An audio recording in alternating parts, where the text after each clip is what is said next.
எபேசியர் 3வது அதிகாரத்தின் 20-21 வசனங்கள். நாம் வேண்டிக் கொள்ளுகிறதற்கும் நினைக்கிறதற்கும் மிகவும் அதிகமாய் நமக்குள்ளே கிரியை செய்கிற வல்லமையின்படியே நமக்கு செய்ய வல்லவராகிய அவருக்கு சபையிலே கிறிஸ்து இயேசுவின் மூலமாய் தலைமுறை தலைமுறைக்கும் சதா காலங்களிலும் மகிமை உண்டாவதாக. ஆமென். ஹல்லேலூயா. ஆமென். நாம் வேண்டிக் கொள்வதற்கும் நினைப்பதற்கும், இந்த வார்த்தை நமக்கு ரொம்ப பழக்கமான வார்த்தை. ஜெபம் நடத்தும் போதெல்லாம் அடிக்கடி பயன்படுத்துகிற வார்த்தை. நாம் வேண்டிக் கொள்வதற்கும் நினைப்பதற்கும் அதிகமாய் நமக்குள்ளே கிரியை செய்கிற வல்லமையின்படியே நமக்கு செய்ய வல்லவராகிய அவருக்கு. ஆமென். அப்போ பிதாவாகிய தேவன் நமக்கு எதின் அடிப்படையில் தான் செய்வாரா?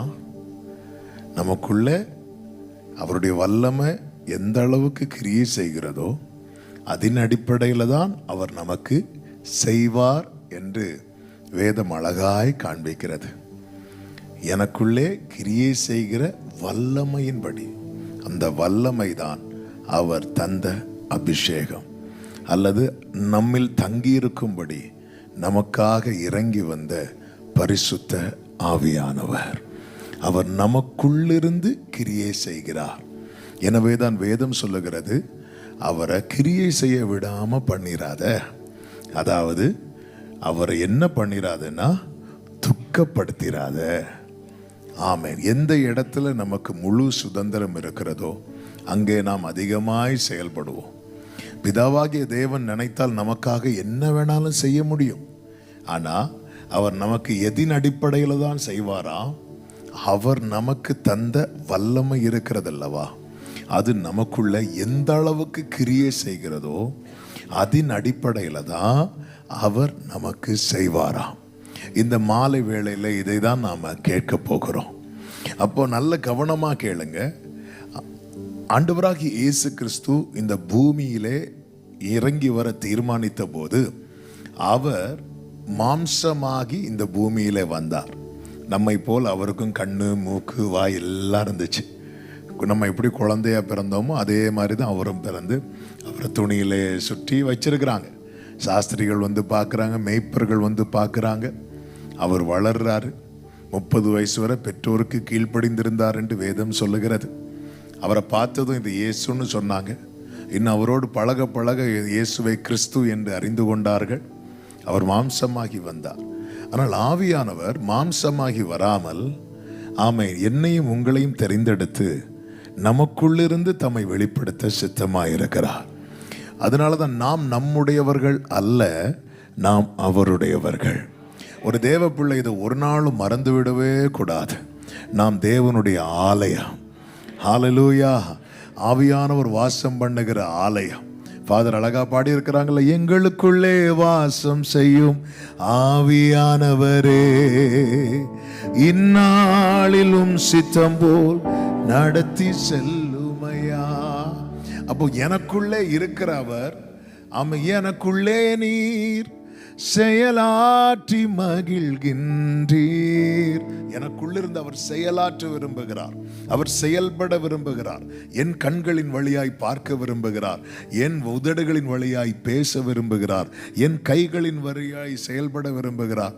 என் கால்களின் வழியாய் சஞ்சரிக்க விரும்புகிறார். ஆமென், ஆமென். எனக்குள்ளிருந்து அவர் செயல்பட என்னுடைய நினைவுகளும் என்னுடைய வேண்டுதல்களும் மிக மிக முக்கியமான ஒரு பங்காக இருக்கிறது. நான் எதை குறித்து அதிகம் நினைத்து கொண்டிருக்கிறேன்? என்னுடைய ஜெபம் எதை குறித்ததாக இருக்கிறது? நாம் கேட்கிற காரியம் அவர் செயல்பட வைப்பதற்கு ஏதுவாக இருக்க வேண்டும். நாம் நினைக்கிற காரியங்கள் அப்படிப்பட்டவைகளாக இருக்க வேண்டும். பாருங்கள், வேவு பார்ப்பதற்கு ஒவ்வொரு கோத்திரத்திலிருந்து ஒவ்வொருத்தரையா மோசே தெரிந்தெடுத்து அனுப்புகிறான். வேவு பார்த்துட்டு வராங்க. பார்த்துட்டு வரும்போது யோசுவா காலேபை தவிர மீதி எல்லாரும் என்ன சொல்றாங்க அப்படின்னா, அது ரொம்ப கஷ்டம், அதை பிடிக்க முடியாது, அது சான்ஸே கிடையாது, அது முடியாது முடியாது முடியாது முடியாதுன்னே சொல்லிட்டு இருக்கிறாங்க. அந்த கூட்டத்தில் போய் வந்த ஒருவன் தான் காலேப். அவன் சொல்லுகிறான், அதை நாம எப்படி பிடிக்கலாம் தெரியுமா? எளிதில் பிடித்து கொள்ளலாம் அப்படிங்கிறான். அவருடைய நினைவு எப்படிப்பட்டதா இருக்கிறது என்றால், ஒரே டீம் தான், ஒரே நிலையில பயணிக்கிறவர்கள் தான். ஆனா ஒருத்தங்க சொல்றாங்க முடியாது, இது நடக்காது, இது கிடைக்காது, இது நமக்கு சாத்தியம் கிடையாது. அங்க ஏத்தியர் எபூசியர் இவங்கெல்லாம் இருக்கிறாங்க, இவங்களை தாண்டி நம்ம போய் அதை மேற்கொள்ள முடியாது, அவங்க பார்வையில் நம்ம ஒண்ணுமே இல்லாதவங்களை போல இருக்கிறோம். இப்படி பேசி கொண்டு இருக்கும்போது காலேப் சொல்றா, அதை எளிதில் சுதந்தரித்துக் கொள்ளலாம், எளிதில் சுதந்தரித்துக் கொள்ளலாம். இந்த காலேபை குறித்து கர்த்தர் சொல்லும்போது சொல்லுகிறார், அவங்க யாரும் இதுக்குள்ள வந்துட மாட்டாங்க, ஆனா காலேபை நான் கொண்டு போவேன், ஏன்னா அவன் வேற ஆவி உடையவன். வேற ஒன்றை நம்ம மறந்துடவே கூடாது.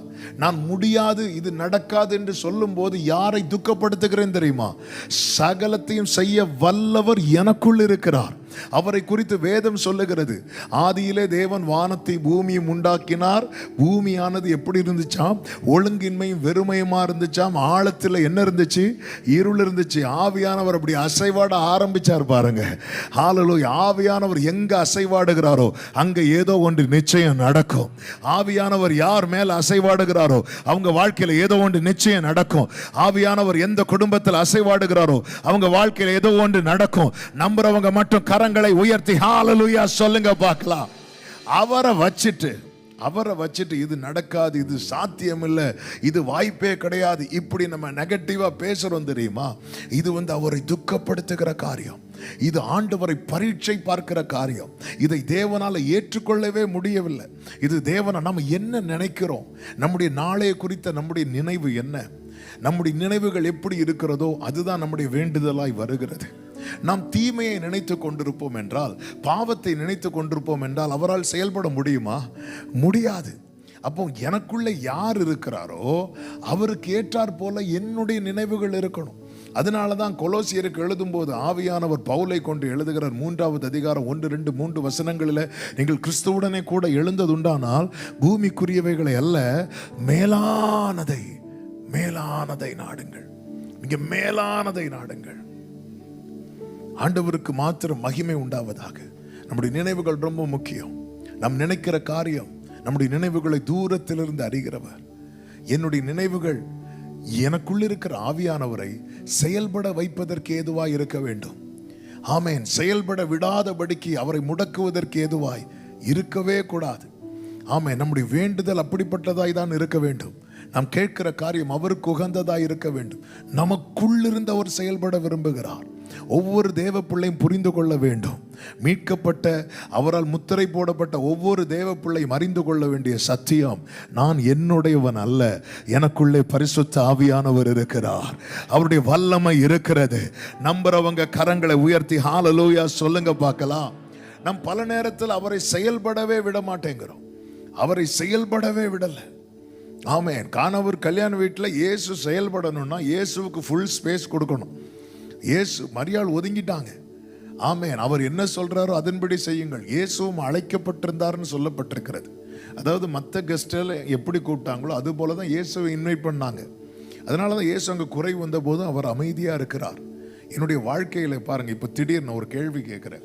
இப்போ திடீர்னு இந்த டோரை திறந்து ஜீசஸ் வந்துட்டாருன்னு வைங்களேன். ஜீசஸ் வர்றதுக்கு டோர் திறத்துக்கு தேவையில்லை. ஒரு எக்ஸாம்பிள், ஜீசஸ் வந்துட்டா நம்ம எப்படி ரெஸ்பாண்ட் பண்ணுவோம்? என்ன செய்வோம்?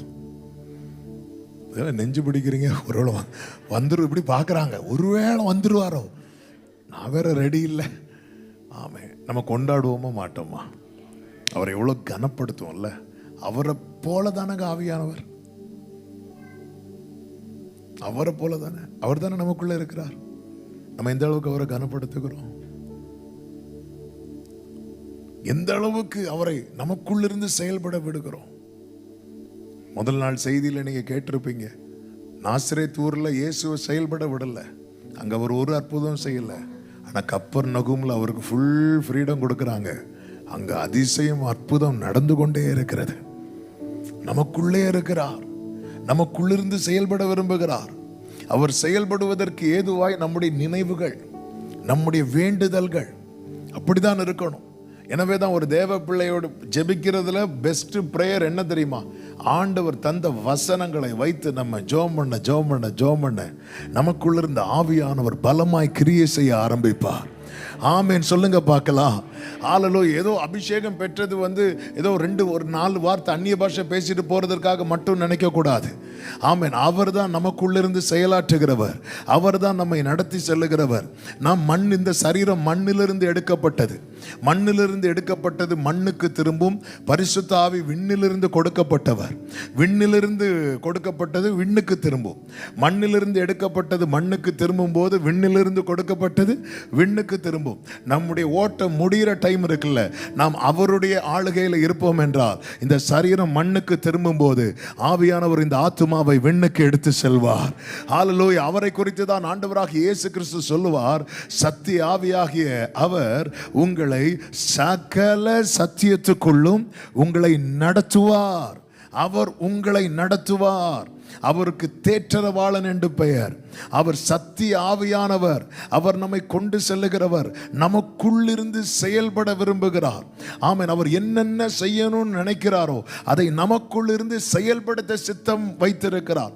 எனவே தான் நம்முடைய நினைவுகள் தூய்மையாக்கப்பட வேண்டியது. நாம் மேலானதை நினைக்க வேண்டியது. நம்முடைய ஜெபத்தை குறித்த கவனம் நமக்கு தேவை. இம்மைக்கானவைகளை மட்டும் நாம் கேட்டுக்கொண்டிருக்கிறவர்களா இல்லாமல் கர்த்தர் நம்மை குறித்து வைத்திருக்கிற திட்டம் என்ன, நம்மை குறித்து வைத்திருக்கிற நோக்கம் என்ன, நம்முடைய ஜெபம். அதனால தான் வேதத்தில் ஒரு வசனம் உண்டு தெரியுமா? நான் வேண்டிக் கொள்வது இன்னதென்று அறியாததுனால, நம்ம சரியா ஜெபம் பண்ணாததுனால உள்ள இருக்கிறவர் வாக்கு கடங்காத பெருமூச்சு. நம்முடைய ஒவ்வொரு ஜெபத்தை கேட்டு உள்ள இருந்து பெருமூச்சு விட்டுட்டு இருக்கிறார். இன்னைக்கு எப்படியா ஜெபம் பண்றான்? ஆண்டவரே, ரட்சிக்கப்பட்ட அன்னைக்கு ஜெபம் பண்ணா ரைட்டு தெரியாம 10-20 வருஷம் ஆகியும் இவன் இன்னும் இதுக்கு தானே உள்ளிருந்து பெருமூச்சு விட்டுட்டு இருக்கிறார். ஹல்லேலூயா. பெருமூச்சு விட்டு நம்முடைய நான் கேட்கிற காரியம் அவருக்கு உகந்ததா இருக்குமானா, ஹல்லேலூயா, அவருக்கு எவ்வளவு சந்தோஷம் தெரியுமா? ஆவியானவர் அவர் நமக்குள்ளிருந்து செயல்படுகிற, ஆமென், அவருடைய நமக்குள்ளிருந்து கிரியை செய்கிற அவருடைய வல்லமை. ஆமென். ஒரு சில காரியங்களை நான் வேதத்திலிருந்து சொல்ல விரும்புகிறேன். அவர் என்னெல்லாம் செய்கிறார் என்பதை குறித்து ஒரு சில காரியங்கள் வேதத்திலிருந்து சொல்லும்படி விரும்புகிறேன். ஒன்று, அப்போஸ்தலனாகிய பவுல் இதை சொல்லுகிறதை பார்க்க முடியும். நமக்குள்ளே அவருடைய வல்லமை கிரியை செய்கிறது. அவர் என்னெல்லாம் செய்கிறார்? ஒன்று, ஓட்டம் முடியாமல் தீபம் அணைய விடமாட்டார். ஒரு ஆமேன் சொல்லுங்க பார்க்கலாம். அதாவது எனக்கு தேவன் நியமித்த ஓட்டம் இருக்கிறதல்லவா, அதை நான் ஓடி முடிக்காமல், அல்லது என் வாழ்க்கையில தேவன் செய்ய வேண்டிய காரியம் அல்லது என்னை கொண்டு தேவன் செய்ய வேண்டிய காரியம் இது முடியாம இந்த நாணல் முறிந்த நிலையில் இருந்தாலும், இந்த தீபம் மங்கின நிலையில் இருந்தாலும், எனக்குள் இருக்கிற ஆவியானவர் இந்த தீபத்தை அணைக்க விடவே மாட்டார். நம்புறவங்க சத்தமா ஒரு ஆமேன் சொல்லுங்க பார்க்கலாம். ஓட்டம் முடியாமல், ஹல்லேலூயா, என் ஓட்டத்தில் நான் தனிமை இல்லை, நேசித்தவர் என்னை வெறுக்கவில்லை, தகப்பன் வீட்டில் கொண்டு சேர்த்திடுவார், நம்புவேன். ஓரமாமா ஷேகரே தனரா, நம்புவேன். ஒரு விசை அப்போஸ்தலனாகிய பவுல் ஜனங்களுக்கு போதனை செய்து கொண்டிருக்கும் போது, அப்போஸ்தலர் 14வது அதிகாரத்தின் 19-20 வசனங்களை பார்க்கும்போது, அந்தியோகியாவிலும் இக்கோனியாவிலும் இருந்து சில யூதர்கள் வந்து ஜனங்களுக்கு போதனை செய்து பவுலை என்ன செய்தாங்களா? கல்லெறிந்து அவன் மரித்து போனான் என்று எண்ணி அவனை பட்டணத்துக்கு வெளியிலே இழுத்து கொண்டு போனார்கள் என்று சொல்லப்பட்டிருக்கிறது. ஆமா, இந்த கல்லறிந்து இப்படி கல்லறிந்து கொலை செய்யப்பட்ட இன்னொரு நபர் வேதத்தில் உண்டு. யாரு சொல்லுங்க பார்க்கலாம்? ஸ்தேவான். அதே போலதான் கல்லறிகிறாங்க. யார தெரியுமா? பவுல கல்லறிகிறாங்க. கல்லறிஞ்சிட்டு அவன் விழுந்தாச்சு. இழுக்கும் போது அவங்களுக்கு தெரியாது அவனுக்கு உயிர் இருக்கா இல்லையான்னு. அவன் கண்டிப்பா செக் பண்ணி பார்த்திருப்பாங்க. ஒரு அசைவு இல்லை. அவனை இழுத்து கொண்டு போறாங்க. அவனை குறித்த தேவ திட்டம் இருக்கிறது. அவன் இன்னும் ஓட்டத்தை ஓடி முடிக்கல. ஆனால் அவன் பதறல்ல. ஏன் அவனுக்கு தெரியும், ஆமென், எந்த உலகத்தில் இருப்பவனிலும் உங்களோடு இருக்கிறவர் பெரியவர். ஹல்லேலூயா. இந்த தீபம் என்னைக்கு அணையணும்னு கர்த்தர் தீர்மானித்திருக்கிறாரோ அதுவரை யார் நினைச்சாலும் இந்த தீபத்தை அணைக்க முடியாது. ஊரே சேர்ந்து கல்லடிக்கிறாங்க, கல்லால் அடிக்கிறாங்க. ஆமென். அவன் செத்துட்டான் நினைச்சு அவனை இழுத்து கொண்டு வெளியே போடுறாங்க. சீஷர்கள் சூழ்ந்து நின்றார்கள் சொல்லப்பட்டிருக்கிறது. அவனுக்கு உயிர் இருக்குன்னு தெரிஞ்சிருந்தா சீஷர்கள் என்ன பண்ணிருப்பாங்க தெரியுமா? ஜெபம் பண்ணிருப்பாங்க. இப்போ சுத்தி நின்று பார்த்துட்டு இருக்கிறாங்க, எங்க அடக்கம் பண்ணலாம், அடுத்து என்ன பண்ணலான்னு பார்த்துட்டு இருக்கும்போது பைபிள் சொல்லுகிறது, அவன் எழுந்து. இதுதான் அந்த வல்லமை, இதுதான் அந்த வல்லமை. அவன் எப்பொழுது சாவான், அவன் பேர் எப்பொழுது அழியும் என்று சத்துரு பார்த்து கொண்டிருக்கும் போது சத்துருக்களுக்கு முன்பாக பந்தியை ஆயத்தப்படுத்துகிறவருடைய வல்லமை நமக்குள்ளிருந்து கிரியை செய்யும். ஒரு ஆமேன் சொல்லுங்க பார்க்கலாம். ஆமென். இதை பவுல் என்ன சொல்லுகிறார் தெரியுமா? 2 கொரிந்தியர் 4வது அதிகாரத்தின் 7, 8, 9 வசனங்களிலே இந்த மகத்துவமுள்ள வல்லமை எங்களால் உண்டாயிராமல் தேவனால் உண்டாயிருக்கிறது என்று விளங்கும்படி இந்த பொக்கிஷத்தை மண் பாண்டங்களில் பெற்றிருக்கிறோம். ஹல்லேலூயா. ஆமென். இது அதாவது நல்ல புரிந்து கொள்ளுங்க, நமக்குள் இருக்கிற அவருடைய வல்லமை, ஆமென், மற்றவங்களுக்கு புரியுமான்னு தெரியாது, ஆனா நமக்கு தெரியணும், நமக்கு தெரியணும். அவர் சொல்றார், இது மண் பாண்டம். வெளியே பார்க்கும்போது எங்களை பார்த்தா ஒரு மாதிரி தான் இருக்கும். ஏன்னா பவுலை பொறுத்த வரைக்கும் அவருடைய நிருபத்தை பார்த்தா இவர் தேவதூதனா இருப்பாரோ அப்படின்னு தோணும்.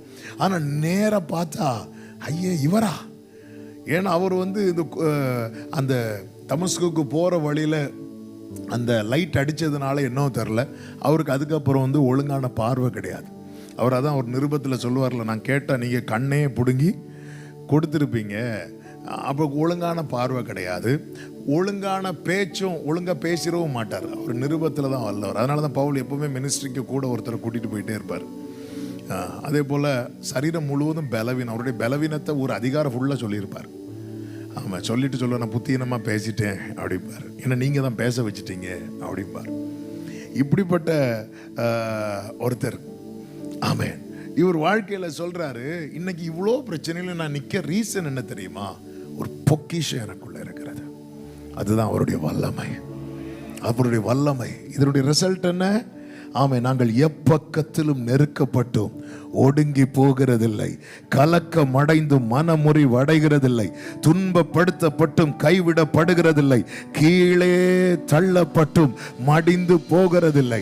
இந்த மாலை வேளையில என கேட்கிற அன்பு சகோதரா, உங்களை சுத்தி எல்லாரும் கல்லெடுக்கிறாங்களா? உடனே நீங்க எப்படி நினைக்க கூடாது தெரியுமா?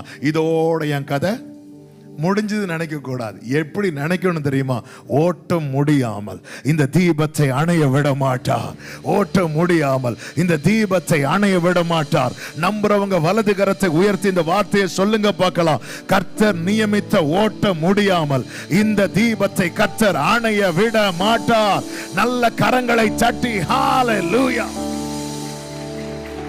ஆமென்.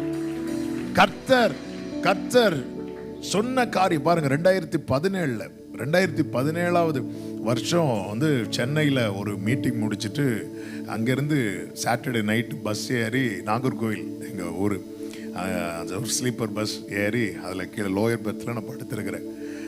வண்டி புறப்பட்டு வருது. அடுத்த நாள் சண்டே காலையில் சர்வீஸ் வந்துட்டு இருக்கிறேன். காலையில் ஒரு 4:45 இருக்கும். அப்படியே நான் தூங்கிட்டு இருக்கேன். எனக்கு முழிப்பு வருது, யாரோ தட்டி எழுப்புனது மாதிரி. அப்படி எழுப்பி பார்க்குறேன், இன்னும் திருநெல்வேலியே வரல. அப்போது சரி, இன்னும் 2 hours இருக்குது நமக்கு சர்வீஸ், நம்ம ப்ரேயர் பண்ணிகிட்டு இருக்கலாம்னு சொல்லிட்டு என்னுடைய மொபைல் பைபிள் எல்லாம் எடுத்து பேக்கில் வச்சுட்டு அப்படி ப்ரேயர் பண்ணிகிட்டு இருக்கிறேன். ஒரு 5 minutes இருக்கும். 4:45 எழும்புறேன். 4:50 ஆகலை. நான் போன பஸ்ஸு பெரிய ஆக்சிடெண்ட்டுக்குள்ளாச்சு. அதாவது நான் போன பஸ்ஸு இன்னொரு பஸ் 2 மாறி ஓவர்டேக் பண்ணி வந்திருக்கிறாங்க. அவங்க விளையாட்டுக்கு நாங்கள் தான் கிடச்சோம். இந்த திருநெல்வேலிக்கு முன்னாடி கங்கை கொண்டான் அப்படிங்கிற இடம் 2 பஸ்ஸுமே கண்ட்ரோல் விட்டுட்டு, ஒரு பஸ் லெஃப்ட் பள்ளத்தில் கவிழ்ந்தது. நான் போன பஸ்ஸு ரோடு சென்டர்லேயே தலைகீழாக அப்படி நான் அது லைவாகவே ஃபீல் பண்ணிட்டு இருக்கிறேன். அப்படியே ஸ்பீடாக டேர்ன் ஆகி அப்படியே டமார்னு தலைகள். நான் பஸ்ஸுக்கு அடியில் ஒரு 10-15 நிமிஷத்துக்கு எங்க இருக்கிறோனே தெரியல. திடீர்னு ஆம்புலன்ஸ் சவுண்டு கேட்குது, போலீஸ் வராங்க, ஜனங்க எல்லாம் சுத்திட்டாங்க, சிலர் பஸ்ஸுக்கு அடியில் போயிட்டாங்க, கை காலெல்லாம் மாட்டிட்டு கத்துறாங்க. ஒரு சைடு கிளாஸை உடைச்சி ஒவ்வொருத்தரையா வெளியே எடுக்கிறாங்க. கிருபையினால நானும் வெளியே வந்துட்டேன். மேலேருந்து கீழே வர செக் பண்ணி பார்த்தேன், ஒரு சின்ன கீறல் கூட இல்லாமல் கர்த்தர் பாதுகாத்தார். இன்னொரு பஸ் வந்துச்சு, ஏறினேன், வீட்டுக்கு போனேன், சர்வீஸ் முடிச்சுட்டு ஈவினிங் இருந்து அப்படியே ப்ரேயர் பண்ணிட்டு இருக்கும்போது அந்த ஆக்சிடெண்ட் ஃபோட்டோஸ் எல்லாம் எனக்கு வருது. அதை பார்த்தா நான் இருந்த இடத்த பார்க்குறேன், அந்த இடம்லாம் பப்படம் போல் உடஞ்சி இருக்குது. அப்போ தான் ஆண்டவர் பேச ஆரம்பித்தார். உன் கதையை முடிக்க நினைத்தார் சத்துரு. நான் ஏன் காப்பாற்றினேன் தெரியுமா? 2 காரியத்துக்காக. 1, உன் வாழ்க்கையில் நான் செய்ய வேண்டிய காரியங்கள் இருக்கிறது. 2, உன்னை கொண்டு நான் செய்ய வேண்டிய காரியங்கள் இருக்கிறது. எதற்காக இந்த சாட்சியை சொல்லுகிறேன் தெரியுமா? உங்க வாழ்க்கையில மரணத்துக்கும் உங்களுக்கும் 1 அடி தூரம் மட்டும் இருந்த தருணங்களை தாண்டி நீங்க வந்திருக்கிறீங்கன்னா, ஆமா, இந்த மண் பாண்டத்துக்கு விசேஷம் கிடையாது. இதற்குள்ளே அவருடைய வல்லமை கிரியை செய்து கொண்டிருக்கிறது. எத்தனை பேர் ஆமேன்னு சொல்லுவீங்க? நல்ல கரங்களை தட்டி ஆண்டவருக்கு மகிமை. ஹalleluya, ஹalleluya. நாம் வேண்டிக் கொள்வதற்கும் நினைப்பதற்கும் அதிகமாய் நமக்குள்ளே கிரியை செய்கிற அவருடைய வல்லமை, வெளியிருந்து வருகிற அம்புகளோ, வெளியிருந்து வருகிற கற்களோ, வெளியிலிருந்து வருகிற ஆயுதங்களோ அதை மேற்கொள்ள முடியாது. ஆமேன் சொல்லுங்க பார்க்கலாம்.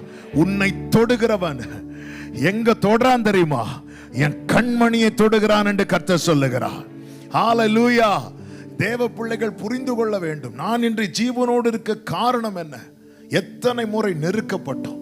நாம் நம்ம ஊர்ல இந்த நிறைய பேர் சூசைட் பண்ணுவாங்க. சூசைட் பண்றவங்க ஏன் சூசைட் பண்றாங்க அப்படிங்கிற ஒரு 10 பேர் தற்கொலை பண்ணவங்களுடைய லிஸ்ட் எடுத்து அவங்க காரணங்கள்லாம் ஒரு பக்கம் எழுதுங்க, இன்னொரு பக்கம் நம்ம பிரச்சனைகள் எழுதுவோம்.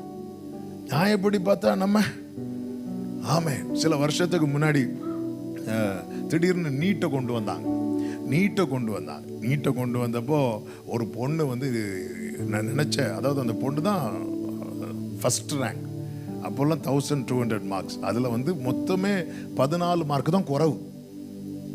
இது என்ன 1186 மார்க்கோ எவ்வளோ எடுத்திருந்துச்சு அந்த பொண்ணு. ஆனால் அவர் நினச்ச படிப்பு முடியலன்னு சொல்லிட்டு அந்த பொண்ணு வேதனையில் என்ன பண்ணிட்டா அப்படின்னா சூசைட் பண்ணிட்டான். அந்த பேப்பர் அப்படி படிச்சுட்டே இருக்கிறேன். மொத்தமே 14 மார்க்கு தான் குறைவு. டோட்டல் 1184 மார்க் வாங்கியிருக்கிற அந்த பிள்ளை, இந்த பிள்ளை சூசைட் பண்ணிட்டான்னு சொல்லி ஒரு பையன் அப்படி வரான். டே, உனக்கு மார்க் எவ்வளோடா அப்படின்னு கேட்டேன். அவன் ஒரு மார்க் சொன்னான். அப்போ நான் சொன்னேன், நீ 3 தடவை சூசைட் பண்ணணும். இங்க பாரு,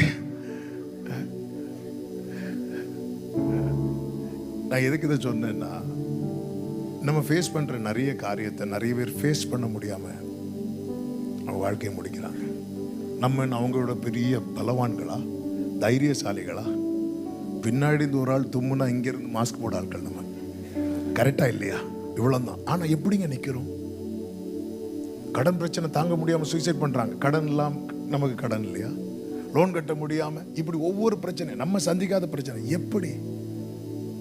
ஒருத்தர் இந்த தீபத்தை அணைய விடல. நம்ம சும்மா பாடல, அழகான கண்கள் என்னை கண்டதாலே முடிந்தது என்று நினைத்த நான். கர்த்தர் நமக்குன்னு ஒரு ஓட்டத்தை நியமிச்சிருக்கிறார். அதை ஓடி முடிக்காம இந்த தீபத்தை அணைய விட மாட்டார். நம்புறவங்க நல்ல கரங்களை தட்டி ஹalleluya. மரண பள்ளத்தாக்கில் நான் நடந்த வேளை மீட்கும் கரங்கள் நான் கண்டேன். வாடி நின்ற வேளை மடிந்திடாது என்னை தாங்கும். கைகளை உயர்த்தி சொல்லுவோம். எந்த மாறாவின் மதுரமாய் மாற்றும் அன்பின் எந்த மாறாவின் மதுரமாய் மாற்றும் அன்பின் நல்ல கர்த்தரே. 1000 நன்மைகள் அனுதினம் என்னை சூழ்ந்திட கிருபையும் இரக்கமும் அன்பும் கொண்டீரே நல்ல எபினேசராய் நல்ல ஓரபா சந்தனலரா கடரா ரிப்ரா பாமா ஷேகேலேரா தனரா. ஹalleluya ஹalleluya. ஒவ்வொரு அப்போஸ்தலர்களா இரத்த சாட்சியா மரிக்கிறாங்க. ஒவ்வொரு அப்போஸ்தலர் இரத்த சாட்சியா மரிக்கிறாங்க. ஆமென். கேட்கலாம், இந்த பவுல கல்லறி அப்போ ஸ்தேவான கல்லறியும் போது ஸ்தேவான் இப்படி எழுப்பலி, ஸ்தேவானுக்கு ஓட்டம் முடிஞ்சிட்டு. மரணம் என்பது தோல்வி கிடையாது. நம்முடைய ஓட்டம் முடிந்தது அப்படிங்கிறதுக்கான ஒரு அடையாளம் தான் என்ன தெரியுமா? மரணம். ஸ்தேவானுக்கு ஓட்டம் முடிந்தது. ஆமே. அதனால அவனுக்குள்ள இருந்து கிரியை செய்கிற வல்லமை எதை காண்பித்து கொடுத்தது தெரியுமா? பரலோகத்தை காண்பித்து கொடுத்தது. மனுஷகுமாரன் பிதாவின் வலது பாரிசத்தில் நிற்கிறத பார்க்கிறான். ஏன்னா அவர் வரவேற்க எழும்பிட்டார். மார்க் 16 கடைசியில் சொல்லப்பட்டிருக்கிறது, மனுஷகுமாரன் பிதாவின் வலது பாரிசத்தில் போய் என்ன பண்ணாரா? உட்கார்ந்தார்ன்னு இருக்கும். ஆனால் ஸ்தேவான் கண்ட காட்சி, மனுஷகுமாரன் பிதாவின் வலது பாரிசத்தில் நிற்கிறத பார்க்குறான். உட்கார்ந்தவர் நிற்கிறார். அதன் அர்த்தம் என்ன? வரவேற்க ரெடி ஆயிட்டார்னு அர்த்தம். ஹalleluya ஹalleluya. அதனால அவன் சந்தோஷமா அதை பார்க்குறான். அதனால அவனுக்கு கல்லு பெருசா தெரியல. ஆனால் பவுலுக்கு ஓட்ட முடியலை. ஓட்ட முடியாததுனால அவனுக்குள்ள இந்த கிரியை செய்கிற வல்லமை அந்த தீபத்தை அணைய விடலை.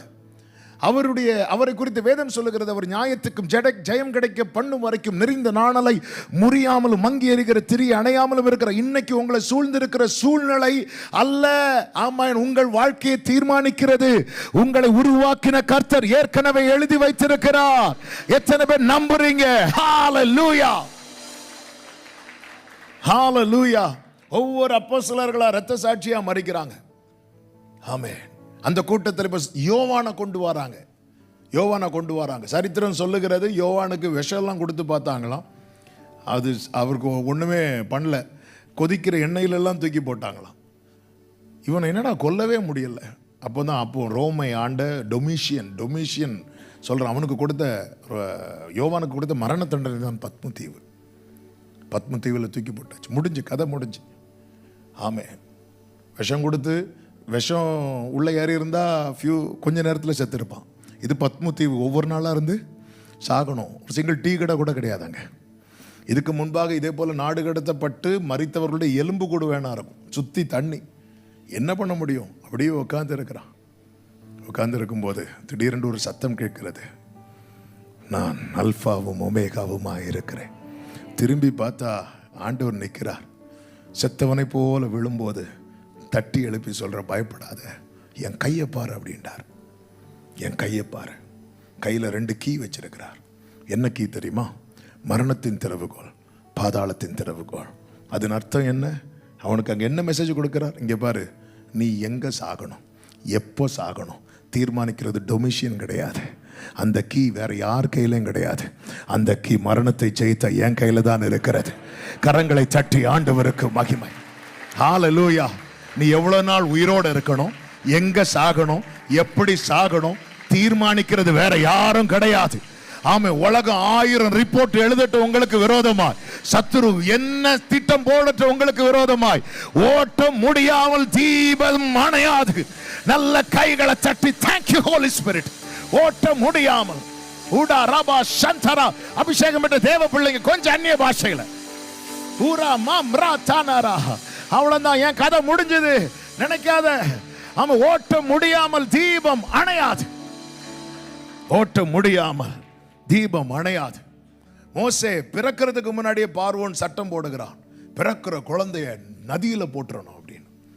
குழந்தை பிறக்கிறதுக்கு முன்னாடி வயிற்றுல இருக்கும் போதே அழிச்சிடணும். இதான் பார்வோனுடைய பிளான். அதையும் தாண்டி ஒரு குழந்தை பிறந்தா அந்த குழந்தைய நதியில போட்டுறணும். ஆமே. அதையும் அப்போ அந்த டைம்லாம் யாருமே மேரேஜே பண்ணக்கூடாதுன்னு ஜோம் பண்ணிட்டு இருப்பாங்க. அப்படியே மேரேஜ் பண்ணாலும் எந்த பிள்ளை தான் பிறக்கணும்னு ஜோம் பண்ணியிருப்பாங்க தெரியுமா? பொம்பளை பிள்ளை தான் பிறக்கணும்னு ஜோம் பண்ணியிருப்பாங்க. அப்படி எதிர்பார்த்துட்டு இருக்கும்போது வந்து சிரிக்கிறான் ஒருத்தன். ஆமே. என் ஃப்ரெண்டு சொல்லுவான், அவங்க அப்பா அம்மாவுக்கு 3வது பையன். அவன் சொல்லுவான், அவன் எங்கள் ஐயா இருக்கார்ல அப்படிமா, எங்கள் ஐயா நான் பிறந்ததும் ஹாஸ்பிட்டலுக்கு வந்தார். என்ன பிள்ளைன்னு பார்த்தார். ஏன்னா முதல் 2 பசங்க, 3வது பொம்பளை பிள்ளை எதிர்பார்த்துருப்பார் போல. பார்த்துட்டு பையனா நீங்களே வச்சிடுங்க சொல்லிட்டு போயிட்டாராம். அதுக்கப்புறம் அவரை கூப்பிட்டு கன்வின்ஸ் பண்ணி, இப்படி தான் அன்னையிலேருந்தே எங்கள் ஐயாவுக்கு என்ன பிடிக்கல. அவன் பொம்பளை பிள்ளையே ஆம்பளை பிள்ளையே பிறக்கக்கூடாதுன்னு இருக்கும்போது பிறந்துட்டான். ஆமென். தடையை தாண்டி நம்மளை ஜெனிப்பிக்கிறவர் கர்த்தர். தாவீது சொல்லுகிறார், நான் உற்பவித்தது முதல் உம்மால் ஆதரிக்கப்பட்டேன், என்னை தாயின் வயிற்றிலிருந்து எடுத்தவர் நீரே. ஆண்டவருடைய கரம்தான் நம்மை ஜெனிப்பித்திருக்கிறது. எடுத்துட்டார். கர்த்தருக்கு மகிமை உண்டாவதாக. அதையும் தாண்டி 3 மாதம் பொத்தி பொத்தி வளர்க்குறாங்க. அதுக்கு மேலே முடியலை. ஒரு பெட்டியில் வச்சு நைல் நதியில் போடுறாங்க. அடுத்த முடிவு மோசேக்கு பிறக்கிறதுக்கு முன்னாடி ஒரு முடிவு எழுதப்படுகிறது. அதை தாண்டி பிறக்கிறான். பிறந்து 3 மாதத்தில் அடுத்த முடிவு எழுதப்படுகிறது. ஆமாம், கரெக்டாக யார் கையில் வருது தெரியுமா? பார்வோன் குமாரத்தி. பார்வோன் குடும்பத்துக்கும் இறக்கத்துக்கும் சம்மந்தமே கிடையாது. ஆமாம், ஆனால் உங்கள் மேலே தேவ திட்டம் இருக்குன்னா நீங்கள் போகிற இடத்துல உங்களுக்கு இறக்கம் கிடைக்கும். ஹல்லேலூயா, ஹல்லேலூயா. 3 மாதம் அழாததை சேர்த்து வச்சு பெட்டியை திறந்ததும் பிள்ளை அழ ஆரம்பிச்சிட்டு, பிள்ளை அழுததும் அந்த ஐயோன்னு இறக்கம் வர ஆரம்பிச்சிட்டு அங்கே ஒரு துவக்கத்தை கொடுக்கிறார். 40 வருஷம் எகிப்தில் நல்லா வளர்றான். அப்பொழுது தான் பார்வோன் அவனை கொலை செய்ய வகை தேடுகிறான். டைம் இல்லாததுனால நான் டீட்டெயிலாக சொல்லலை. 3வது முடிவு 40வது வயசில் எழுதப்படுகிறது. அதையும் தாண்டி ஓடுகிறான். அடுத்த 40 வருஷம் வராந்திரத்தில். இப்போ மோசேக்கு வயசு 80. மோசே எழுதின சங்கீதம் தான் 90. அதில் மோசே சொல்லுவார், மனுஷனுடைய ஆயுசு நாட்கள் 70 பலத்தின் மிகுதினால். இப்போ கடைசியில் முடிவு மோசே தனக்கே எழுதுகிறார் 80. அப்போ இன்னைக்கா நாளைக்கான்னு பார்த்துட்டு இருக்கும்போது ஒரு நாள் ஒரு முச்செடி பற்றி எறிந்து கொண்டிருக்கிறது. முச்செடியில் அக்கினி பட்டாலே அது இல்லாமல் வெந்து போயிடும். தாவீது சொல்லுவான்ல, முள்ளில் பற்றின நெருப்பை போல அணைந்து போவார்கள். அப்போ முச்செடியில் அக்கினி பட்டா அது வெந்துடும். ஆனால் இவன் பார்க்கும்போது அது வெந்து போகலை. ஏன் வெந்து போகலை? அதை வச்சு ஆண்டவருக்கு ஒரு பர்பஸ் இருந்துச்சு. மோசே பார்க்குறான், இது மிராக்கிள். நம்ம பல நேரத்தில் மற்றவங்க லைஃப்பை மிராக்கிளாக பார்த்துட்டு இருக்கிறோம். மோசே தன்னுடைய வாழ்க்கையை மிராக்கிளாக பார்க்கவே இல்லை. அவன் முச்செடியை மிராக்கிளாக பார்க்குறான். ஆண்டவர் முச்செடிக்குள்ளிருந்து அவனை உற்று பார்த்தார்னு பைபிளில் இருக்கு. முச்செடிக்குள்ளேருந்து அவனை உற்று பார்க்கிறார். மோசே, இந்த முச்செடி அக்கினியில் ஏன் வெந்து போகலை தெரியுமா? இதை வச்சு உனக்கு ஒரு மெசேஜ் இருக்கு, இதை வச்சு ஒரு பர்பஸ் இருக்கிறது. அதனால இந்த முச்செடி நடுவில் அது வெந்து போகாதபடிக்கு நான் அது நடுவில் இருக்கிறேன். நீ பிறக்கிறதுக்கு முன்னாடி இருந்து இது வரைக்கும் எத்தனை முடிவுகள் உனக்காக மாற்றி மாற்றி எழுதப்பட்டது தெரியுமா? ஆனால் அந்த முடிவு நடக்கலை. ஏன்? உன்னை ஜெனிப்பித்ததுக்கு ஒரு நோக்கம் இருக்கிறது, உன்னை வளர்த்ததுக்கு ஒரு நோக்கம் இருக்கிறது, உன்னை இதுவரை பாதுகாத்ததுக்கு ஒரு நோக்கம் இருக்கிறது. ஓட்டம் முடியாமல் தீபம் அணைய விட மாட்டா. நல்ல கரங்களை தட்டி ஆமென் சொல்லுங்க. கடந்து வந்த பாதையை திரும்பி பார்க்கணும். எங்க வீட்டில் நான் 2வது பையன். நான் ஃபர்ஸ்ட் ஸ்டாண்டர்ட் படிக்கும்போது எனக்கு திடீர்னு ஃபீவர் வந்துச்சு. ஆமென். ஸ்கூல்லேருந்து வரும்போது ஃபீவர். வீட்டில் போய் அம்மா ஃபீவர்னு சொல்லி படுத்துட்டேன். அதோட முடிஞ்சு. அடுத்த நாள் பெட்லேருந்து எழும்பவே முடியலை. கை காலெலாம் அசைக்கவே முடியலை. தலை மட்டும்தான் அசையும். ஆமென். அப்போ பார்த்து சில சொன்னாங்க இது போலியோ அட்டாக் ரொம்ப சிவியராக பாதிச்சிருக்குன்னு. சில சொன்னாங்க இது ஆர்த்ரைட்டிஸ் ப்ராப்ளம், இதுக்கு மெடிசின்லாம் கிடையாது, இனி இந்த பையன் பிழைக்கவே மாட்டான்னு சொல்லிட்டாங்க. சிலர்லாம் கடைசியாக பார்த்துட்டு போனாங்க. வீடே துக்க வீடு மாதிரி இருந்துச்சு. படுத்த படுக்கை இதோடு முடிந்தது. அப்போ தான் 16வது நாள் என் தகப்பனார் ஒரு மீட்டிங். அடுத்த நாள் அவங்களுக்கு ப்ரீச் பண்ண போனோம். ஆண்டு சமூகத்துலேருந்து ஜோம் பண்ணிகிட்டு இருக்கிறாங்க வேர்டுக்காக. ஆண்டவர் கொடுத்த வார்த்தை, நானே உன் பரிகாரி ஆகிய கர்த்தர். அந்த வார்த்தையை பிடிச்சிட்டு என் படுக்கை அறைக்கு முழங்கால் போட்டு, ஆண்டவரே நாளைக்கு நான் இந்த இடத்துல போய் பேச போகிறேன், நீர் பரிகாரின்னு சொல்ல போகிறேன். அப்படி சொல்லும்போது அந்த கூட்டத்திலேருந்து ஒருத்தங்க எழும்பி, நீங்கள் பரிகாரி, ஆண்டவர் பரிகாரின்னு சொல்கிறியே, உன் பிள்ளைக்கே சுகம் கிடைக்கலையேன்னு கேட்டால் அப்படி நாமம் தூஷிக்கப்படும், அவங்க நாமத்தை மகிமைப்படுத்துங்கன்னு சொல்லி அப்படியே ஜோம் பண்ணுங்கிறாங்க. அவங்க கண்கள்லேருந்து கண்ணீர் வழிகிறது. 16 நாட்கள் அசைவில்லாமல் கிடந்த என்ன அந்த கண்ணீர் கீழே விழுந்த மாத்திரத்தில் படுக்கையிலிருந்து எழும்பி முழங்காற் போட கிருபை செய்தார். அழகான கண்கள் பாட்டு ஆண்டவர் தருவதற்கு பின்னாக இந்த பாதையெல்லாம் நினைவில் கொண்டு வந்தார். முடிந்ததென்று நினைத்த நான் அன்னைக்கு எல்லாரும் ஒருவேளை இவன் இதோட கடைசி நினச்சிருப்பாங்க. ஆனால் அவருடைய பார்வை மட்டும்தான் 2026 ஏப்ரல், இன்னைக்கு என்ன டேட்டு? ஆறு உங்க மத்தியில சிங்கப்பூர்ல நின்று ப்ரீச் பண்ணது அவர் அன்னைக்கே பார்த்ததுனால இந்த தீபத்தை அணைய விடாம, இதே போலதான் என கேட்கிற அன்பு சகோதரா சகோதரி, மரண வாசல்களிலிருந்து கர்த்தர் உன்னை தூக்கி எடுத்ததுக்கு ஒரு நோக்கம் உண்டு. ஆமென். அழிவின் விளிம்பிலிருந்து கர்த்தர் காப்பாற்றினதுக்கு ஒரு நோக்கம் உண்டு. மரணத்துக்கும் உனக்கும் ஒரு அடி தூரம் மாத்திரம் இருந்த நேரத்தில் கர்த்தர் உன்னை ஆமென் விட்டு கொடுக்காமல் காத்ததற்கு ஒரு நோக்கம் உண்டு. யோவான்ட்ட சொல்றார், இங்க பாரு, மரணத்தின் திறவுகோல் ஏன்ட்ட இருக்கு, நான் தான் டிசைன் பண்ணணும். ஆமே, நீ எப்போ சாகணும், எங்க சாகணும், இந்த பத்மு தீவுல கொண்டு வந்ததற்கு நோக்கம் உண்டு. எழுது. ஆமேன். யோசேப்பு புறப்பட்டு வருகிறான், இவனை கொல்லணும், இதுதான் பிளான். 10 பேர்ல 9 பேர் கொல்லணும்னு பிளான், ஒருத்தன் மட்டும் இவனை காப்பாற்றணும்னு பிளான். அவன் பேர் என்ன தெரியுமா? ரூபன். ஆமா, எது ஜெயிக்கும்? 9 பேர் கொல்லணும்னு நினைக்கிறாங்க, ஒருத்தன் கொல்லக்கூடாதுன்னு நினைக்கிறாங்க. மெஜாரிட்டி எங்க இருக்கோ அதான் நாங்கள் ஜெயிக்கும். ஆனா கொல்லக்கூடாதுன்னு அவன் நினைச்சது ஜெயிக்குது. ஏன் தெரியுமா? யோசேப்பை கொல்ல முடியாது, ஏன்னா அவருக்குள்ள தரிசனம் இருக்கிறது. ஆமென். பொக்கிஷம் இருக்கிறது. ஹல்லேலூயா. அதனால் எனக்கு விரோதமாய் ஒரு பாளையமே இறங்கினாலும் நான் இதிலே நம்பிக்கையாக இருப்பேன். நாம் இதை நினைக்கணும். கர்த்தர் வாக்கு தந்திருக்கிறார். ஆமென். தாவீது எப்படி தாவீதால சிங்கத்தை ஃபேஸ் பண்ண முடிஞ்சது, எப்படி கரடியை ஃபேஸ் பண்ண முடிந்தது, எப்படி கோலியாத்தை ஃபேஸ் பண்ண முடிந்தது? ஏன்னா அவன் மேல ஒரு அபிஷேகம் இருக்கிறது, அவன் மேல ஒரு தேவ திட்டம் இருக்கிறது. அது நிறைவேறாமல் இந்த தீபத்தை அணைய விட மாட்டார். அதனால தான் தாவீது சொன்னான், நான் மரண இருளின் பள்ளத்தாக்கில் நடந்தாலும் பொல்லாப்புக்கு பயப்படேன். ஏன்னா கர்த்தர் எனக்காக ஒரு பந்தியை ஆயத்தப்படுத்தி வைத்திருக்கிறார். கர்த்தர் என்னை கொண்டு போவார். இந்த ராத்திரி வேளையில நெருக்கத்தின் மத்தியில, போராட்டத்தின் மத்தியில, இதோட எல்லாம் முடிந்தது என்ற சூழ்நிலையில யாராவது இந்த சத்தத்தை கேட்டுக் கொண்டிருப்பீங்கன்னா உங்கள் நினைவுகளை மாற்றுங்கள். வேண்டிக் கொள்வதற்கும் நினைப்பதற்கும் அதிகமாய் கிரியை செய்கிற ஒரு வல்லமை நமக்குள் இருக்கிறது. நல்ல கரங்களை சாற்றி glory ஷாராபாமா காரா ரெம்ப்ரோ தெனரே. ஹalleluya, ஹalleluya. ஆண்டவருக்கு மாத்திரம் மகிமை உண்டாவதாக. கர்த்தர் நல்லவர், ஓட்ட முடியாமல் தீபம் அணைய விட மாட்டார். இரண்டாவதாக, நமக்குள்ளிருந்து கிரியை செய்கிறவர் அடுத்த காரியம் என்ன தெரியுமா? தகப்பனோடு உள்ள தொடர்பை துண்டிக்க விட மாட்டார். பவுலை சொன்னதுனால பவுல் வாழ்க்கையை வைத்தே சொல்ல விரும்புகிறேன். ஏன்னா பவுலுடைய எக்ஸ்பீரியன்ஸ் இது ரொம்ப ஜாஸ்தி. அவர் அதை ருசித்து பேசியிருக்கிறார், ருசித்து சொல்லியிருக்கிறார். ஆமென். 276 பேர் பவுலையும் சேர்த்து அப்போஸ்தலர் 27வது அதிகாரத்தில் ஒரு கப்பலில் பயணிக்கும் போது திடீரென்று ஒரு கொடுங்காற்று அடிக்கிறது. அந்த காற்றுக்கு ஒரு பெயர் உண்டு, யூரோக்ளித்தான் அப்படிங்கிற காற்று. அடிச்சு கப்பல் சேதமாச்சு. வேதம் சொல்லுகிறது 27வது அதிகாரத்தில் அதனுடைய 20வது வசனத்தை வாசிக்கிறீங்களா?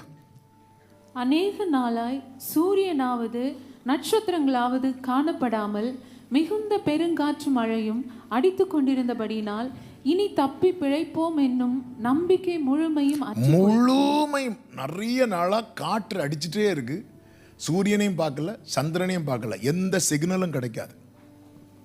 ஆமென். மேகமூட்டம், காற்று, ஒரு சிக்னல் அடிச்சுட்டே இருக்கு. அதனால எல்லாருக்கும் பிழைப்போம்ங்கிற நம்பிக்கை அட்டு போயிட்டு. அப்படி இருக்கும்போது தான் அடுத்த வசனத்தில் பவுல் அவர்கள் நடுவே நின்று அவர் சொல்றார், மனுஷரே, நாம இந்த வருத்தம் சேதம் வராதபடி நான் ஃபர்ஸ்டே சொன்ன நீங்க கேட்டிருக்கணும்.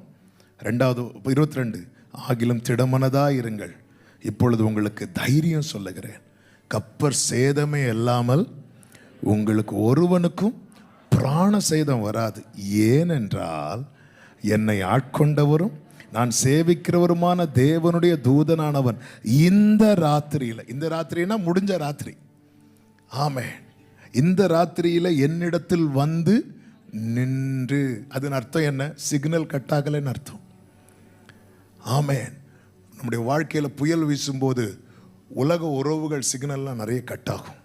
ஆனால் நமக்குள்ள ஒருத்தர் இருக்கிறார் பாருங்க, தகப்பனோடு உள்ள உறவை எந்த புயல் அடித்தாலும் துண்டிக்கப்பட விட மாட்டார். இந்த ராத்திரியில வந்து நின்று என்ன சொல்றார் தெரியுமா?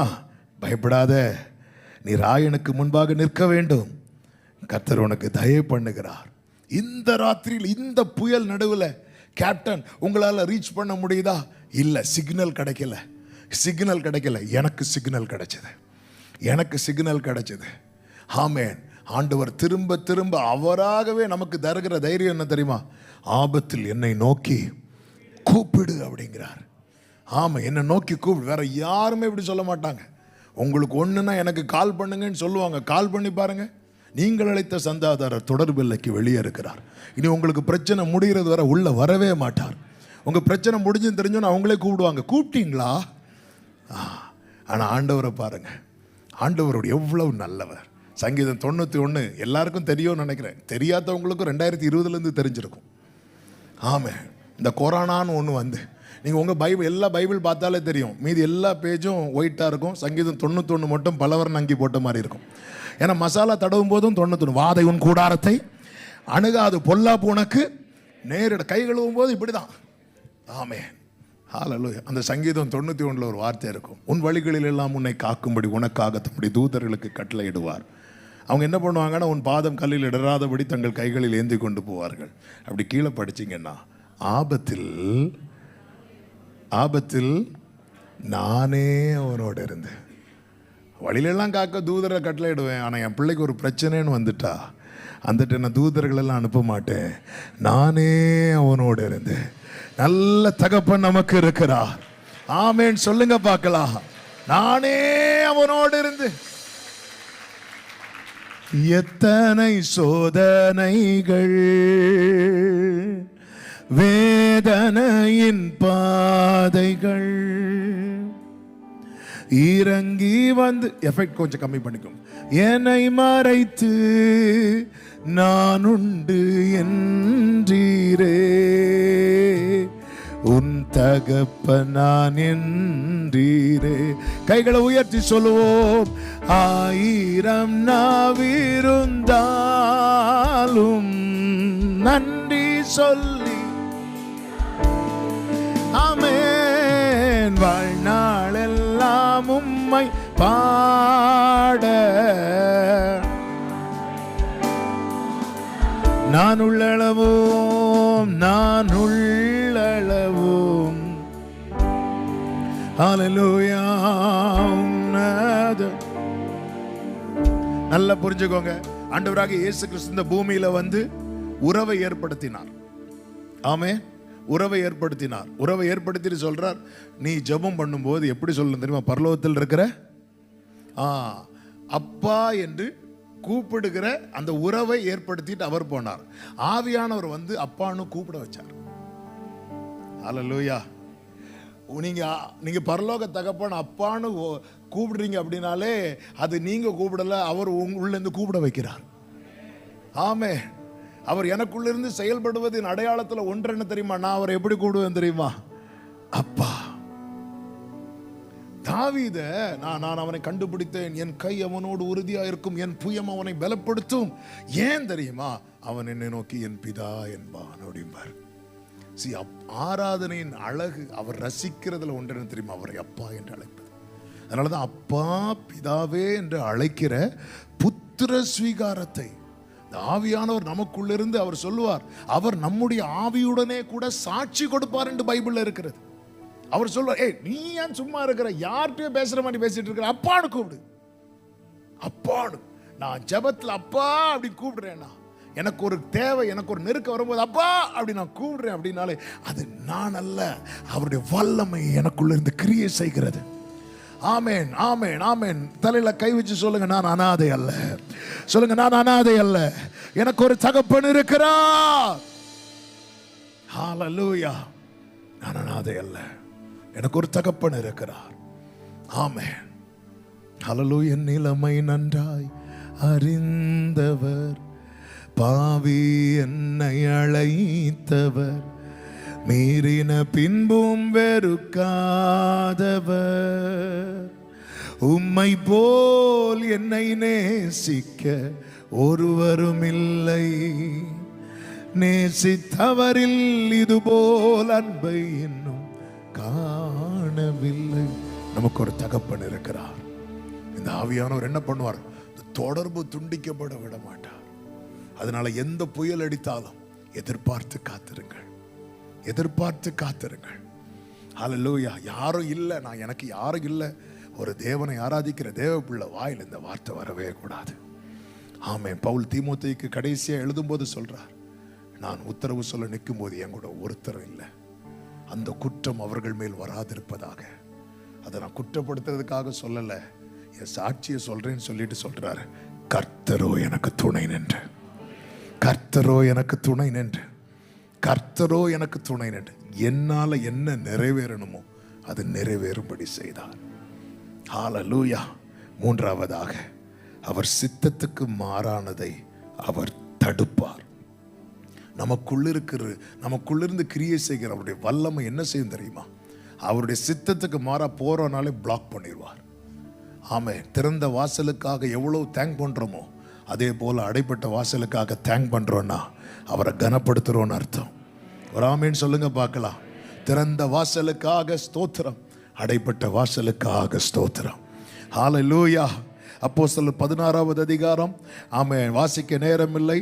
ஆமென். அங்கே பவுலும் சீலாவும் பித்தினியாவுக்கு போக முயற்சி பண்றாங்க. வேதம் சொல்லுகிறது 6வது வசனத்துல 16:6 பரிசுத்த ஆவியினாலே தடை பண்ணப்பட்டு 16:7 ஆவியானவரோ அவர்களை போக விட்டாதிருந்தார். ஆண்டவர் பிளாக் பண்றார். ஏன் அப்படின்னா மக்கதோனியாவில் ஆல்ரெடி அவர் ஆயத்தம் பண்ணிட்டார். ஹல்லேலூயா. நான் நடக்க வேண்டிய வழியை அவர் அறிந்திருக்கிறார். நான் உனக்கு போதித்து நீ எங்க நடக்கிறியோ அதுல நான் நடத்துவேன்னு சொல்ல மாட்டார். நீ நடக்க வேண்டிய வழியை உனக்கு காட்டுவேன், நான் உனக்கு காட்டுவேன். நான் ஒன்று கேட்டு ஆண்டவர் ஸ்டாப் பண்றான்னு அதை விட பெஸ்டா ஒன்று ஆயத்தம் பண்ணி வைத்திருக்கிறார் என்று அர்த்தம். ஆமாம். ஆண்டவருக்கு சித்தம் இல்லாத பாதையில் நான் எவ்வளவு பவுல் முயற்சிக்கிறார். என்னுடைய முயற்சி தோல்வி அடைகிறதுக்கு காரணம் அது என் லைஃப்ல ஆண்டவர் என்னை கைவிட்டார் என்ற அர்த்தம் கிடையாது. பவுல் இவ்வளோ பிரயாசப்படுகிற பவுல் பிரயத்தனம் பண்ணினா அவ்வளோ ரிஸ்க் எடுக்கிறார், அவ்வளோ பிளான் பண்ணி. ஏன்னா பவுல் அவருக்கு சும்மாவே இருக்க முடியாது, அவருக்கு ஏதாவது பண்ணிட்டே இருக்கணும். அவர் ஜெயிலில் போட்டுறா இருந்து நிருபம் எழுதிட்டு இருப்பார். இவன் எங்கேயும் போட வழி இல்லை, வெளியே விட்டா ஊழியம் பண்ணிட்டு இருப்பாரு, எங்கேயாவது அடைச்சி போட்டா நிருபம் எழுதிட்டு இருப்பாரு. அவர் சொல்ற, நான் அவ்வளோ நாங்கள் பிரயாசப்பட்டோம், ஆவியானவர் எங்களை தடை பண்ணினார். தடைய அவர் எப்படி பார்த்தார் பார்த்தீங்களா? ஆண்டவர் எங்களை போக விடலை. ஆமென். அவன் தூங்கும்போது ஒரு ட்ரீம் பார்க்குறான், அதில் மக்கதோனியாவுக்கு போகும்படியான ஒரு சைன் கிடைக்குது. எழும்பி புறப்பட்டு போகிறான். ஆமென். சித்தமில்லாத இடத்துக்கு பயணிக்க விடவே மாட்டார். சரி, நம்ம எவ்வளோ பிரயாசப்பட்டாலும் எவ்வளோ முயற்சி பண்ணாலும் ஆண்டவர் அவர் உறுதியாக இருக்கிறார். ஆமென். யோபு விஷயத்தில் அதான சொல்லப்பட்டிருக்கிறது, அவரோ வென்றால் ஒரே மனமாக இருக்கிறார். ஆமாம், ஒரே மனமாக இருக்கிறார், உறுதியாக இருக்கு. இல்லை இல்லை இல்லை இல்லை யோபுக்கு நான் என்ன செய்வேனோ அதுதான் செய்வேன். யோபு கேட்டது எனக்கு முந்தின சீரே தாங்கன்னு. இல்லை இல்லை யோபு, உன் லைஃப்பில் நான் வச்சிருக்கிற பிளானே வேற. ஆமென். உறுதியாக இருக்கிறார். சித்தத்துக்கு மாறானதை அவர் தடுப்பார், அவர் தடுப்பார். ஆண்டவர் உன்னை தடுக்கிறார்னா புரிஞ்சுக்கோங்க, இன்னொன்று எனக்காக ஆயத்தம் பண்ணி வைத்திருக்கிறார். ஆண்டவர் உன்னை தடுக்கிறார்னா இன்னொன்றை, ஆண்டவர் நம்ம கேட்பதை விட நாம் வேண்டிக் கொள்வதற்கும் நினைப்பதற்கும் அதிகமாய். ஆபிரகாம் ஈசாக்கும் மோரியா மலைக்கு போகும்போது ஆபிரகாம் ஈசாக்கு என்ன கேட்குறான் தெரியுமா? அப்பா, நெருப்பு இருக்கிறது, கட்டை இருக்கிறது, பலிக்கான ஆட்டுக்குட்டி எங்கன்னு தான் கேட்டான். பைபிள் கணக்குப்படி பலி செலுத்தப்பட வேண்டிய ஆட்டுக்குட்டியின் வயது 1. இவங்க மலைக்கு போறாங்க. ஆபிரகாம் கண்களை ஏறெடுத்து பார்த்தபோது அங்கே என்ன இருந்துச்சு தெரியுமா? ஆட்டுக்கடா இருந்துச்சு. இவங்க கேட்டது என்ன தெரியுமா? ஆட்டுக்குட்டி. ஆண்டவர் கொடுத்தது என்ன தெரியுமா? ஆட்டுக்கடா. நம்ம கேட்கறத விட பெஸ்டா இருக்கும். சத்தம் ஒரு ஆமீன் சொல்லுங்க பார்க்கலாம். ஆண்டவர் அதே போல நம்மை நடத்துகிற பாதையில எல்லாவற்றையும் அவர் ஏற்கனவே ஆயத்தம் பண்ணி வைத்திருப்பார். நமக்கு தெரியாது. மாறாவை மதுரமாக்குகிற மரத்தை எங்கேயோ கொண்டு வைக்கல, பக்கத்திலே வளர விட்டுருக்கிறார். பக்கத்திலே ஆண்டவருக்கு தெரியும், இந்த ரூட்ல நான் நடத்துவேன்னு தெரியும். ஆண்டவர் இஸ்ரவேலரை நடத்துகிற பாதையில் எங்கேயாவது சாரி ரூட்டு மாறிட்டுன்னு சொல்லி மாற்றி கூட்டிட்டு போனாரா? இல்லை, அவர் போட்ட பாதையில் அவர் அதில் தான் நடத்துவார். ஆண்டவரால் நடத்தப்படுகிறவர்கள்ட்ட ஆண்டவர் ஒரு நாளும் சாரி கேட்குற நிலைமை வராது. அவர் சரியாய் நடத்துவார். அனந்த ஞானம் உள்ளவர், சர்வ ஞானி அவர் நடத்தினார். அவருக்கு தெரியும் இந்த இடத்துல இஸ்ரவேலர்கள் வருவார்கள். அப்போ அது பக்கத்தில் ஒரு மரம் வளரணும்னா மினிமம் ஒரு 10 to 15 வருஷமாவது வேணும். இஸ்ரவேலர்கள் எகிப்து அடிமைத்தனத்தில் இருக்கும்போது மோசே எகிப்துக்கு போகிறதுக்கு முன்னாடியே எங்கேருந்தோ ஒரு விதையை பறவையை கொண்டு கொத்தி எடுத்து இந்த இது பக்கத்தில், அல்லது எங்கேருந்தோ ஒரு கொம்பை ஒரு பறவையை கொண்டு கொத்தி எடுத்து போட வச்சு அந்த மரத்தை அது பக்கத்தில் வளர விட்டு ஆண்டவர் செய்கிற செயல் நமக்கு புரியாது. பாருங்கள், நாளைக்கு ஆமான் இஸ்ரவேலருக்கு யூதருக்கு கண்ணியா இருப்பான் என்பதை முன்னமே அறிந்து சம்பந்தமே இல்லாம அரண்மனையில் ஒரு பிரச்சனை வரும். வஸ்திக்கும் ராஜாவுக்கும் குஸ்தி வரும். அது எதுக்கு அந்த பிரச்சனை வருதுன்னே தெரியாது. வஸ்தியை தூக்கி மாத்திட்டு எஸ்தரை எடுத்து வைப்பாங்க. ஏன்னா எஸ்தர் வச்சதுக்கு அப்புறம் தான் ஆமானே உள்ள என்ட்ராகிறான். நமக்கு தெரியாது நாளைக்கு ஒரு பிரச்சனை வரும்னா இன்னைக்கே சொல்யூஷனை ரெடி பண்ணி வச்சுட்டு தான் கர்த்தர் அனுமதிப்பார். என் தேவனை போல பெரிய தேவன் இல்லை. நல்ல கரங்களை தட்டி ஆமேன்னு சொல்லுங்க பார்க்கலாம். நாளைக்கு உங்க லைஃப்ல ஒரு போராட்டத்தை, ஒரு பிரதிகூலத்தை, ஒரு பிரச்சனை அனுமதிக்கிறார்னா சொல்யூஷன் இன்னைக்கே ரெடி. கொஸ்டின் பேப்பரை எக்ஸாம் ஹாலுக்கு அனுப்புறதுக்கு முன்னாடியே ஆன்சர் ஷீட் ரெடியா இருக்கும். ஆமாவா இல்லையா? அது ரெடியா இருக்கும். கொஸ்டின் ப்ரிப்பேர் பண்ணும் போதே ஆன்சர் கீயை ரெடி பண்ணி வச்சுட்டு தான் கொஸ்டினை பப்ளிஷ் பண்ணுவாங்க. ஆமென். என் ஆண்டவரை குறித்து வேதம் சொல்லுகிறது, சோதனையை தாங்கவும் பண்ணுவார், அதிலிருந்து தப்பும் போக்கையும் அவர் உருவாக்குவார். போக்கை உருவாக்கி வைத்துட்டு தான் அனுமதிச்சிருக்கிறார். எனவே இன்னைக்கு நீங்க பாடுகிற சோதனைகள், பிரச்சனைகளை குறித்து கலங்காதிருங்கள். இதிலிருந்து கர்த்தர் உங்களை காப்பாற்றுவார். இந்த தேவன் என்றென்றைக்கும் உள்ள சதா காலமும் நம்முடைய தேவன். மரண பரியந்தம் நம்மை நடத்துவார். ஆமென் சொல்லுங்க பார்க்கலாம். ஆண்டவர் நல்லவர். ஹல்லேலூயா. அவர் சித்தத்துக்கு அவர் தடுக்கிறாரா? இதை விட பெஸ்டா எனக்கு வச்சிருக்கிறார். ஆண்டவர் வைத்திருக்கிற பெஸ்ட் அது நம்முடைய புத்திக்கு எட்டாதது, நாம் அறியாதது. அதனாலதான் வேதம் சொல்லுகிறது, இயேசு தம் சிலுவை எப்படி சகித்தாரா? தமக்கு முன் வைத்திருக்கும் சந்தோஷத்தின் பொருட்டு முன்னாடி ஏதோ ஒன்று பெஸ்டா வச்சிருக்கிறார். அதை நினைச்சு அவருக்கு ஹாப்பியா இருக்கு. பவுல் சொல்றார், இக்காலத்து பாடுகள் இனி வெளிப்பட போகும் மகிமைக்கு ஒப்பானதே கிடையாது. ஆண்டவர் தடுக்கிறார். ஆமென். யோபு 14வது அதிகாரத்திலே கேட்க ஆரம்பிச்சிட்டார், எனக்கு ஒரு காலம் குறித்திருந்தால் நலமா இருக்கும். ஆண்டவர் அமைதியா இருந்தார் 42 வரை. ஆமென். நம்ம சீக்கிரம் கேட்கிறோம், அவர் சைலண்டா இருக்கிறார். ஆண்டவருக்கு தெரியும், யோபுவே இந்த போராட்டத்தை நீ சகிச்சிட்டேன்னா, ஆமென், நீ நினைச்சிட்டு இருக்கிற உலகெல்லாம் சொல்லிட்டு இருக்கு நீ ஏதோ தப்பு பண்ணிட்ட, நான் உன்னை தண்டிச்சிட்டு இருக்கிறேன்னு. இல்லை, இது எனக்கும் சாத்தானுக்குமான யுத்தம். ஒன்றை வச்சு ஆண்டவருடைய ஆசை என்ன தெரியுமா? அவர் எப்படி சாத்தானுடைய தலையை நசுக்கினாரோ அதே போல சபையும் சாத்தானை நசுக்கணும்னு அவர் விரும்புகிறார். ஆமேன் சொல்லுங்க பார்க்கலாம். கர்த்தர் நல்லவர், எந்த சூழ்நிலையும் அவர் அன்பினின்று என்னை பிரிக்காது காத்து கொள்வார். ஓ, எந்த சூழ்நிலையும் அவர் அன்பினின்று. ஆமென். என்னை நம்பியவர்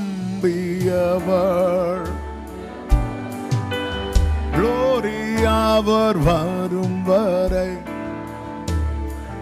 நாலாவதாக, நம்முடைய ஞானத்திற்கு அப்பாற்பட்ட மறைபொருளை நமக்கு வெளிப்படுத்துவார். 1 கொரிந்தியர் 2வது அதிகாரத்தின் 10, 11, 10 முதல் 14 வரை உள்ள வசனங்களை நீங்க பார்த்தீங்கன்னா, ஆமென், 9 முதல் 9வது வசனத்தை ஒன்று வாசிக்கிறீங்களா?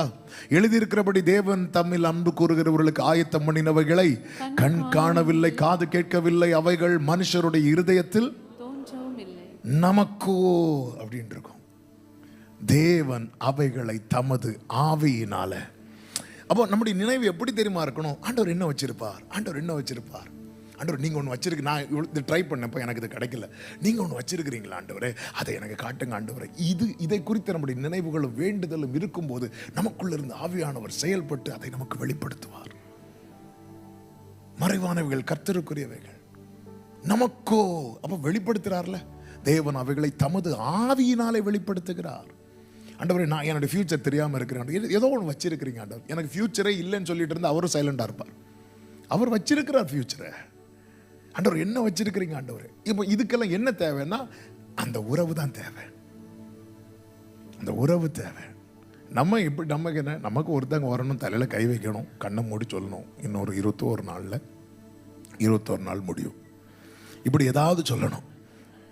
ஆமென். இல்லை, ஏன் உறவு ஏற்படுத்தி தந்திருக்கிறாருங்க, உறவு ஏற்படுத்தி தந்திருக்கிறார். ஆமென். நமக்கோ அப்போ ஏதோ வச்சிருக்கிறார். சரி, ஆபிரகாமுக்கு சந்ததியை தருவேன்னு வாக்கு கொடுத்தார். ஒரு நாள் வீட்டில் கூப்பிட்டு வச்சு அப்படி பேச ஆரம்பிச்சிட்டோன்னு டைமை சொல்லிட்டார். பார்த்தீங்களா? இன்னும் ஒரு உற்பவ கால திட்டத்தில் அப்படின்ட்டார். இன்னும் 1 இயர் தான்ப்பா அப்படின்ட்டார். டைமும் அவருக்கு தெரியும். ஆமாம், நீங்கள் க்ளோஸ் ஆகிருங்க. ஆமாம், நமக்கு ஏன் க்ளோஸான அவரோட க்ளோஸ் ஆகி அப்படின்னு பயந்துட்டு இருக்கிறோம். இல்லை, அக்னி நினச்சி மோசே தள்ளி நின்றுப்பான்னா அவன் வாழ்க்கையில் தேவ திட்டம் வெளிப்பட்டிருக்கவே இருக்காது. அவன் கிட்ட போனான், கர்த்தர் வெளிப்படுத்தினார். நெருங்குங்க. பஸ்கா அந்த ராத்திரியில் எல்லா சீஷரும் இருந்தாங்க. ரேங்க் வைஸில் பீட்டர் தான் ஃபஸ்ட்டு. அடுத்து யார் டாப்னு பார்த்தா யூதாஸ். ஏன்னா அவங்க எல்லாம் தான் பணப்பை இருக்கு. உங்களில் ஒருவன் என்னை காட்டி கொடுப்பான்னு சொன்னார். எல்லாரும் கேட்டப்போ அமைதியாக இருந்தார். பேதுருக்கு தெரியும் யார் கேட்டால் இவர் வாயை திறப்பார்னு. யார்கிட்ட சொன்னான் தெரியுமா? மார்பிள் சாய்ந்திருந்த யோவான்ட்ட, நீ கேளு அப்படின்னு. ஆக்ஷன் தான், நீ கேளு. அவன் மார்பிள் சாய்ந்துட்டு யாருன்னு கேட்டார். அவர் வாயை திறந்துட்டார். இதான், நீங்கள் எந்த அளவுக்கு நெருக்கமாக இருக்கிறீங்களோ அந்த அளவுக்கு ரகசியம் உங்களுக்கு வெளிப்படுத்தப்படும். எந்த அளவுக்கு ஆண்டவரோடு நெருங்குறீங்களோ அந்த அளவுக்கு அவர் ரகசியத்தை வெளிப்படுத்துவார். மறைவானவைகள் அவர் மறைப்பொருளை வெளிப்படுத்துகிறார். ஒவ்வொரு காரியத்துக்கு ரீசன் என்ன, ஏன் எனக்கு தடைப்படுகிறது, நீங்கள் ஆண்டவரோடு நெருங்குங்க, கர்த்தர் வெளிப்படுத்துவார். ஆமாம், எல்லாரும் பின்னாடி நின்ற எகிப்தியரை பார்த்து கதறின போது ஆண்டவர் மோசைக்கு சொல்றார், நீ அந்த சமுத்திரத்தை பாரு, அதுக்குள்ள வே வச்சிருக்கிறேன், நீ அதை பார்த்து இந்த கோலை நீட்டு, உனக்கு அந்த வேயை நான் காட்டித்தாரேன். அதனால தான் சங்கீதம் 103:7 நினைக்கிறேன், ஜனங்களுக்கு தமது கிரியையும் மோசைக்கு தமது வழியையும் தெரியப்படுத்தினார். எல்லாரும் மாறாவை தொட்டு தொட்டு கசப்புன்னு சொல்லிட்டு இருக்கும்போது மோசைக்கு மட்டும் வழியை தெரியப்படுத்துகிறார், மரத்தை காண்பித்து கொடுக்கிறார். தேவனோடு உள்ள உறவுல ஸ்ட்ராங் ஆயிருங்க. ஆமென். மற்றவர்களுக்கு கிரியைகள் வெளிப்படும் போது அது எப்படி நடக்குங்கிற வழியை கர்த்தர் உங்களுக்கு தெரியப்படுத்துவார். 5வதாக ஒன்றை சொல்லி செபிக்க விரும்புகிறேன். பெற்றுக்கொள்ளும்படியாக ஓட வைப்பார். எப்படி ஓட வைப்பார் தெரியுமா? ஆசையாய், ஆகாதவனாய் விடவே மாட்டார். வலதுபுறம் இடதுபுறம் சாயும் போது அவர் சொல்லுவார், வழி இதுவே, இதிலே நட. அதான் பவுல் சொல்றார், நான் அடைந்தாயிட்டுன்னு சொல்லல, ஆனா நான் ஆசையாய் தொடருகிறேன். தொடர வைத்தார். தீமோத்தேயுக்கு எழுதும் போது சொல்றார், ஓடி முடித்தேன் அப்படின்ட்டார். I have finished my race அப்படின்ட்டார். நான் முடிச்சிட்டேன். இது முதல் நீதியின் கிரீடம் எனக்கு வைக்கப்பட்டிருக்கிறது. நாம் வேண்டிக் கொள்வதற்கும் நினைப்பதற்கும் அதிகமாய் நமக்குள்ளே கிரியை செய்கிற வல்லமையின் படியே நமக்கு செய்ய வல்லவராகிய அவருக்கு. முள்ளவன் வாழ்க்கையில குத்துனாலும் அவனுடைய எண்ணம், எனக்குள்ள இருக்கிறவர் இந்த ஓட்டத்தை ஓட வைப்பார், ஓடி முடிக்க வைப்பார், கிரீடத்தை சுதந்திரிக்க வைப்பார். எல்லாரும் எழுந்து நிற்கலாமா? எஃப் மேஜர் கொடுங்க. எந்த நோட்டம் ஜெயத்துடன் முடியும், அந்த நாடு சுதந்தரிப்பேன். எந்த நோட்டம் ஜெயத்துடன் முடியும், அந்த நாடு. கொஞ்ச காலம் இயேசுவுக்காக, கொஞ்ச காலம் இயேசுவுக்காக கஷ்டப்பாடு சகிப்பதின் இன்னல் துன்பம் இன்பமாய் மாறும். எப்பொழுது? இயேசுவை நான் காணும் போது. 2 கைகளை உயர்த்தி அவர் பாதம் விழுந்து பாடித்து ஆனந்த கண்ணீர் நம்பிக்கையோடு எல்லாரும் சொல்லுங்க, எந்த நோட்டம், எந்த நோட்டம் ஜெயத்துடன் முடியும். அந்த நாடு சுதந்தரிப்பேன்.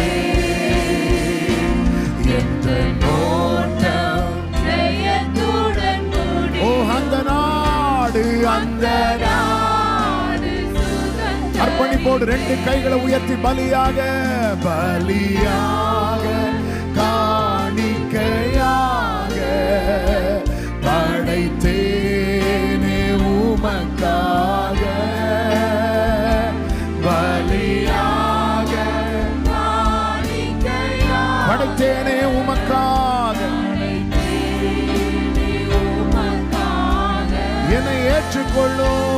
என்னை ஏற்றுக்கொள்ளும் இயேசு ஆண்டவரே ஏழை நான் என்றும் உம்மடிமை என்னை ஏற்றுக்கொள்ளும் ஏழை நான் என்றும் சொல்லுங்க அவர் பாதம் விழுந்து பணிந்து ஆனந்த கண்ணீர் வடிப்பே எந்த நோட்டம் நம்பிக்கையோடு எதிர்பார்ப்போடு அந்த நாள் சுதந்தரிப்பே எந்த நோட்டம்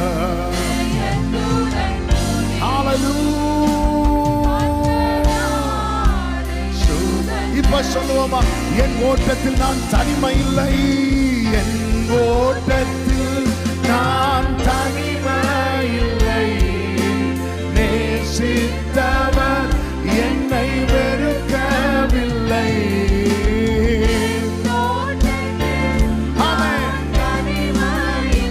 ஓ நேசித்தவர் என்னை வெறுக்கவில்லை தகப்பன் வீட்டில் கொண்டு